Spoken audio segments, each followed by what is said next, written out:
नमस्कार विद्यार्थी मित्रांनो, स्वागत आहे तुमचं आपल्या स्टडी टाइम या यूट्यूब चॅनलमध्ये। आज आपण इयत्ता 7वी शारीरिक शिक्षण कृती पुस्तिका व नोंदवही यामधील प्रकरण पहिले जे आहे त्यामधील विकासात्मक व्यायाम यामधील आपल्याला जे प्रश्न उत्तरे दिलेली आहेत त्याची उत्तरे पाहणार आहोत। चला तर मग सुरू करूया। प्रश्न पहिला आहे, थोडक्यात उत्तरे लिहा।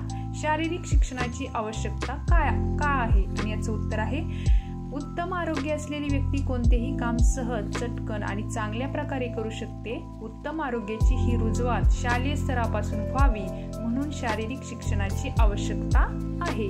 दुसरा आहे, उत्तेजक व्यायाम प्रकार म्हणजे काय? व्यायामाला सुरुवात करण्यापूर्वी केल्या जाणाऱ्या व्यायाम प्रकारास उत्तेजक व्यायाम प्रकार म्हणतात। आता या पुढील प्रश्न पाहूया। त्याआधी चॅनलवर नवीन असाल तर चॅनलला सबस्क्राइब करायला विसरू नका। तिसरा प्रश्न आहे, उत्तेजक व्यायाम प्रकार कधी आणि का करावे? व्यायाम करण्याआधी किंवा खेळाला सुरुवात करण्यापूर्वी उत्तेजक व्यायाम प्रकार करावेत, त्यामुळे स्नायू मोकळे होतील व संभाव्य दुखापती टाळता येतील। आता चौथा प्रश्न पाहूया, उत्तम आरोग्य म्हणजे काय? आणि याचं उत्तर आहे, उत्तम आरोग्य म्हणजे एखादी व्यक्ती कोणतेही काम सहज, चटकन व चांगल्या प्रकारे करू शकते। हा होता प्रश्न चौथा। आता यामध्ये पुढचा प्रश्न पाहूया, त्याआधी नक्की सबस्क्राइब करा। उत्तम आरोग्याचे महत्त्व काय?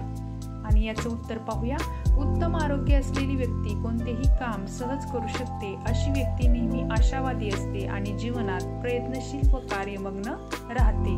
आता या पुढील प्रश्न पाहूया। प्रश्न दुसरा आहे, पुढील व्यायाम प्रकार केल्याने तुमची कोणती शारीरिक क्षमता वाढते? कोणता फायदा होतो ते लिहा। स्नायूची ताकद वाढवणारे व्यायाम, पुशअप्स, सुधारित पुशअप्स, वजन उचलणे, लॅटरल पुशअप्स हे स्नायूची ताकद वाढवणारे व्यायाम। दुसरं पाहूया, स्नायूंचा दमदारपणा वाढवणारे व्यायाम। आणि याचं उत्तर आहे, सूर्यनमस्कार, सिटअप्स, क्रॅप किक आणि सर्किट ट्रेनिंग। तिसरं पाहूया, दमश्वास क्षमता वाढवणारे व्यायाम। आणि आता याचं उत्तर लिहूया, ओव्हरटेक रनिंग, विंड स्प्रिंट्स, हाय नी रनिंग आणि जर्मन रिले। आणि शेवटचा प्रश्न आहे आपला, लवचिकता वाढवणारे व्यायाम। याचं उत्तर पाहण्या अगोदर चॅनलवर नवीन असाल तर चॅनलला सबस्क्राइब करायला विसरू नका आणि एक लाईक नक्की करा। शेवटच्या प्रश्नाचं उत्तर पाहूया, कमरेचा व्यायाम, पायांचा व्यायाम, shoulder stand and splits, rear support मध्ये खांद्यांना ताण। अशा प्रकारे हा आपला स्वाध्याय येथेच संपलेला आहे। परत भेटू दुसऱ्या स्वाध्यायामध्ये। तोपर्यंत आपल्या स्टडी टाइम या यूट्यूब चॅनलला लाईक, शेअर आणि सबस्क्राइब करायला विसरू नका। धन्यवाद।